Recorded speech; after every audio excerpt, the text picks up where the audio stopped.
আমরা একটা ছোট্ট ওকে একটু সংবর্ধনা দিয়ে আমরা ওর শ্রীবৃদ্ধি কামনা করি মা রক্ষাকালীর কাছে, এবং পাড়ার সমস্ত মানুষজন সুমনের পাশে আছে এবং থাকবে।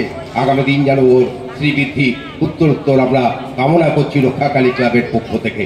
আমাদের এখন সংবর্ধনা জ্ঞাপন অনুষ্ঠান, এই অনুষ্ঠানে এখন উত্তরীয়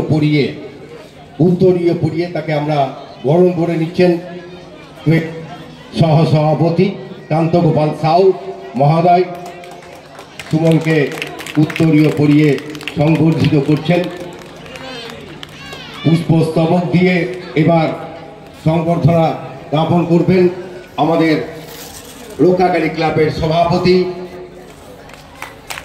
মাননীয় তারিকনাথ দাস মহাশয়। একটা ছোট্ট কিছুই দিতে পারিনি, ওকে একটু মিষ্টান্নর একটা প্যাকেট আমরা ওর হাতে তুলে দিচ্ছি রক্ষাকালী ক্লাবের পক্ষ থেকে। তো আমরা সকলেই আমরা সুমনের পাশে আছি এবং থাকবো, এবং সুমন আরও বড় জায়গায় পৌঁছে যাবে, গান করবে, আমরা টিভি চ্যানেলে দেখব, এটাই অভ্যস্ত হয়ে যাবে একটা টাইম। এখন ও বিভিন্ন চ্যানেলে গান করছে, আমরা দেখছি, অনেকে হয়তো দেখেছেন। সেই সুমন এখন আপনাদের গানের অনুষ্ঠানে ফিরে আসছেন।